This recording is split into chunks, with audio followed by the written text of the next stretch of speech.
So what's up sa mga kahombre ko dyan? Makagago, what's up man na naman nga pala to. At syempre mga kahombre ko, alam nyo na.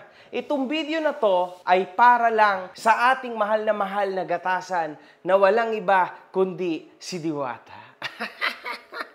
The biggest baka sa Pilipinas. Anyway, mga kahombre ko, balik tayo sa issue. Ngayon, ang gusto kong sabihin sa inyo ay wala nang iba kundi ang ating issue na ito. Kung saan nagulat ako. I was very shocked na napanood ko itong video na to. Kung saan pinapakita dito mga boss sa lapag po ng main branch ni Diwata. Walang iya, inuuod mga boss. Grabe! Alam nyo kasi, mga kahombre ko, ang equivalent sa pagkain ay mga animals, mga hayop. Obviously, tulad ng mga asong gala, mga pusang gala, di ba? Alam niyo yan dito sa atin sa Pilipinas. Pero, mga kahombre ko, after nun, yung aso, yung pusa, medyo understandable pa. After nun, nandyan ang daga. Nandyan ang mga uod. Mga boss, pagka po inuuod yung lapag ng hapagkainan mo, putrages mga kahombre ko, alam nyo na kung gaano kadugyot, alam nyo na kung gaano kadumi yung lugar. No doubt. Ito lang yan mga kahombre ko. Tayo naman lahat ay kumain tayo ng mga isaw, ng mga ganto, ganyan. So everybody knows at alam din natin sa mga sarili natin kung ano yung nakaabang na trouble sa ating mga sari-sariling mga katawan kapag kinain mo yan. You know the consequences. Uulitin nga natin, sa tamang halaga, 100 piso, anli ganto, anli ganyan. So okay na yon, tama. Kaso mga kahombre ko, even si Corina, nandiri po si Corina, mga kahombre ko. Hindi ko masisisi si Madam Corina Sanchez. Kasi syempre, she is health conscious. Mga kahombre ko, kung kayo ay medyo bata-bata pa or tulad ko na medyo nasa 30s na, you guys need to be careful sa pagkain nyo. Tandaan nyo, mga kahombre ko, yung mura na halaga ganito, hindi po siya worth it. Lalo na at dito sa ating bansa,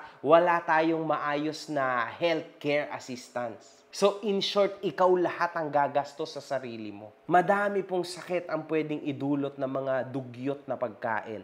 Hindi po biru-biruan yan. Yung food hygiene, mga kahombre ko, alam nyo sa isang banda, nakakatakot na nilalakdawan lang ng mga tulad nila Diwata yun. Kasi sa totoo lang, parang super famous na to eh. Public siya talaga, alam nyo yun. Hindi ako sure, eto legit ha. Actually, sigurado ako na hindi pumasa to sa food safety. Hindi po yan pumasa, for sure. Kasi po siya, again, uod. Kita nyo naman yung galon-galon na inilalagay lang sa parang lagayan ng langis. Doon nilalagay ata yung sabaw. 'Di ba? So, I don't know kung gaano siya ka-worth it talaga na kainan. Mga kahombre ko, alam nyo, the trend is fine, may chance ka ding sumikat, may chance ka ding may mangyari sa sarili mo. But what the hell, man? Kung ang health sana, ang halaga lang din ng health ay 100 piso, okay lang eh. Kaso ang problema, mga kahombre ko, nasa huli ang pagsisisi. Alam mo yun? Mamaya niyan, magkandaleche-leche yung health mo. Putang ina, kulang po ang 100 piso, baka kulang ang 1,000,000. Baka mamaya niyan, kahit may 1,000,000 ka, mamatay ka pa rin dahil naging komplikasyon na yung sakit mo na nakuha mo sa pagkain ng dugyot. Alam nyo ba na yung simpleng langaw lang, mga kahombre ko, na dumapo sa pagkain mo, game over na. Eto pa kaya, mga pagkain nasa lapag, yung sabaw nasa lapag, tapos yung mga tao ang dudugyot, iniwan na ganto, tapos kasi maraming mga kung ano-ano dyan na mga animals, uod, ganto, ganyan. Kasi syempre nandun po yung mga tira. Okay? Malamang, kumain siguro, may konting buto, itinapon, ganyan, may laman, konti, itinapon, tas maraming natitira, di ba, na pagkain. Kasi hindi ako sure kung hindi ba to masarap, kasi nga hindi ko nga talaga to titikman. No chance, man. Hindi ko siya kayang tikman. Hindi sa maarte ako kasi galing din naman ako sa ganyang kahirap na sitwasyon. Hindi ko siya titikman because ngayon health conscious na ako. Natatakot ako, mga kahombre ko. Legit crazy, man. Takot talaga ako sa ganyan. Kasi once na in-intake mo na siya, wala na. There's no turning back. Yung katawan mo sa loob, hindi mo na alam. So, it's either operasyon, antibiotic, or else you die. Huwag naman, di ba? That's the saddest part. Akala nyo lang po ang ating katawan ay napaka-undefeatable. Pero sa totoo lang, mga kahombre ko, ang ating katawan ay napaka-sensitibo po. Kaya dapat ingatan nyo ang inyong mga katawan, ang inyong mga sarili. Legit yan, ha? Legit yan, man. Ang sarap mabuhay sa mundong ito. Legit. Kaya rin maraming uod dyan, madaming mga ano-ano dyan, kung ano-ano. Nababalitaan ko, maraming naglalabas na mga vloggers, no? Honest review sa pagkain nila kay Diwata ay hindi daw po masarap ang pagkain ni Diwata. Kitang-kita din naman natin to sa reaction ni Corina Sanchez. Hindi talaga masarap. So, kumbaga halatang halata, Corina Sanchez won't lie. Mas gusto ko pa nga si Corina Sanchez para siyang si Chris Aquino, alam mo yon.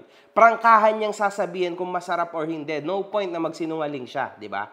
Kasi just to be good with the person, hindi mo kailangan yun because alam niyo mga kahombre ko, eto yung downfall ni Diwata. Yung hindi niya pagtanggap ng kritiko. Yung food critic po sa Europe, yan ang unang tumitikim. Yan ang unang iniimbita ng mga chef sa Italia, sa Europe. Kasi sila yung unang makakapagsabi kung anong problema at kung anong pwede mong i-improve sa iyong resto, sa iyong pagkain. Baliktad po, si Diwata mga kahombre ko, hindi mo pwedeng siraan. Kasi ibig sabihin, nangihila ka pababa. Hindi po paninira ang pagsasabi ng totoo. Ang sa totoo lang, you need to absorb that para kahit papano ma-improve mo yung produkto mo. Diba? Ganun lang naman yun eh. Pag sinabi ng 5 tao out of 10 na Diwata, hindi masarap yung sabaw mo. Ang sagot mo kasi usually, okay lang yan kasi wala maninira kayo, ganyan na nga lang presyo. No. Ang sagot mo dapat dyan, kung totoo kang negosyante na gusto mong yumaman pa, ganon. Sige nga, interested ako sa inyo, punta nga kayo dito. Ano sa tingin nyo ang problema? Ano sa tingin nyo ang kulang? Ganon.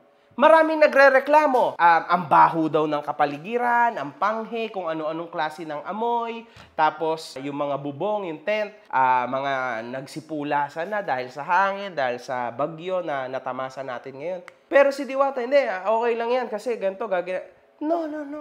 Itanong mo, ano ba ang pwedeng solusyon dito? Sa bawat problema, Diwata, meron tayong tinatawag na solusyon. Gets mo? Kunwari, hate kita. Sige, MJ, bakit mo ba ako hate? Kasi ganito ka, Diwata. Para sa akin, ganito ka, ganyan ka. Sige, I'll try to improve myself. Yun lang ay kung gusto mo na umangat ka pa. Ngayon, if you want to stay as is, at naniniwala ka talaga na ikaw lang ang tama, then it's fine. That's your downgrade, that's your downfall. Okay? Tandaan nyo, ang dila ng masa won't lie. Isa pa, marami rin nagrereklamo na hindi daw masarap yung rice, hindi daw masarap yung chicken daw, nasa labas lang ang lasa, sa loob wala na, nakakaumay, malaki pero nakakaumay. You see, Diwata, dapat yung part na yon, malaman mo kung bakit ganon, 'di ba? Dapat open ka sa food critic. Now, napapansin ko rin, nagbuka siya ng second branch niya, kahit napuno pa siya ng problema. Parking, ang dugyot ng ganito, ang dugyot ng ganyan, walang food hygiene. Basta, bagsak siya lahat totally, no? So wala. Nagbukas siya ng bagong branch. What do you guys expect? Although sabihin natin na may porsyento lang siya doon. But what do you expect from that? Kung yung main branch nga hindi naaayos, di ba? Hindi naayos. What do you expect from the second branch? It's gonna be worse. Legit yan. Kasi tandaan nyo mga kahombre ko, before opening sa branches, kung ikaw ay restaurant and you thought about that, na mag-open ka to branch out, dapat ay merong 100 million % na quality. Kasi kahit anong mangyari, pag nag-branch out ka, mababawasan at mababawasan yung porsyento na yon because you can't give all yourself. So ngayon, mahahati yung sarili mo sa main mo at dun sa second branch mo. What do you expect? What would happen? So, mas lalong babagsak yung sa Pasay at definitely, hindi rin magiging ayos yung sa Quezon. Ganun lang yun. Kasi hindi mo nga na-perfect yung sa Pasay. What do you expect na pwede mong i-perfect sa QC? Real talk lang. Ayan logical lang by businessman like me. Prospective ko lang to. You can't branch out kung hindi maayos ang main branch mo. No chance. Kahit nasabihin natin na meron kang tema, meron kang ganito, but it's not about that. It's about food hygiene too. It's about the taste of your food too. 'Di ba? Lalo na mga Pilipino ay kilalang-kilala bilang mga malulupit na kritiko. Pero once na absorb mo lahat yan, you'll be the biggest and you'll be the greatest. For sure. Napansin ko din na bumabait na si Diwata. Sobrang bait na po ni Diwata ngayon. Lahat na sinusubukan niya i-entertain. Pero hindi ko pa rin lubos maisip na bakit kapag sikat, bang, napapapasok niya sa kanyang container, di ba? Kung saan yung bigay ni Rosmar sa kanya. So, ibig sabihin nun, meron pa rin talaga siyang pinipili. Sabi nga nila, hindi daw magpapakita ang Diwata sa'yo kapag wala kang inaalay. So, in this case, if you want to see Diwata, kailangan mo mag-alay muna. Okay? Para mapansin ka, lalo na kapag hindi ka sikat. May chance ka, pwede ka magpa-picture kay Diwata kung gusto niya. Pero crazy, nowadays, pwede na ulit yung magpa-picture. Kasi parang piniplease niya na ulit ang tao. Later on, kapag successful na din ang QC, if ever, no? If God's want, then tulad po sa Pasay ang mangyayari. Na even yung birthday greeting, hindi niya magawa. So ngayon, mga kahombre ko, yan lang ang aking issue for today. Hoping na makatumanggap na si Diwata ng critic, no? Lalo na sa food niya. This is for him. This is for her. Alam niyo yun. Wala naman tayong ibang gusto dito kundi ang mapabuti si Diwata. Okay? Everybody wants that. Lahat naman tayo ang gusto natin fairy tale na ending, di ba? He lives happily ever after. Ganun ang gusto natin. But before that, kailangan niya muna malagpasan yung mga food critic. Sobrang dami po na nagre-reklamo. Sobrang dami na dudugyutan sa Diwata Pares. So ako, actually, etong sinasabi ko, nasa social media lahat. So hindi to paninira. Kumbaga, namumuna lang ako, tinitingnan ko. So, yun talaga yun. Hindi ko rin sure kasi hindi pa ako kumain. On seeing that, alam ko na. So, kaya hindi ako napunta, di ba? So, yun lang. One love. Good fucking vibes.